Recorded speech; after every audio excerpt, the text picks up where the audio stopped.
Minister in the Presidency, Khumbudzo Ntshavheni, says that Elon Musk's Starlink satellite-based internet service was not discussed during President Cyril Ramaphosa's meeting with US President Donald Trump.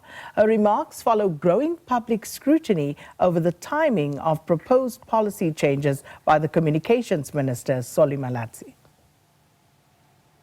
Starlink was not part of the discussions in the Oval Office or during the luncheon, and I've said it in the op-ed that I wrote about the trip itself, to say, do we need transformation? Do we need to introduce low orbit satellites in the country? Not only low orbit satellites, but satellites in the country. And I said yes, and I'm the first minister in the country to request ICASA to undertake a market study of how we're going to regulate the introduction of satellites in the country, both low orbit and the GEO, which are the stationary ones, the higher ones, and what regulatory framework will be required.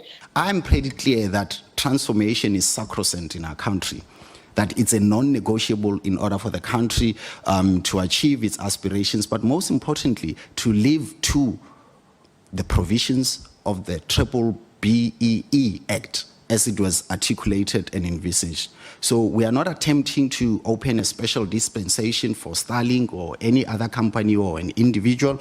We are saying that the regulations in our sector must consistently make provision for the two choices that exist in any other sector and other aspects of the ICT when it comes to the role of multinationals, whether small or big, that the provisions around the option of a 30% local ownership or the pathway of equity equivalence must be consistently available, or at least for the authority to consider the consistency of that, of that option.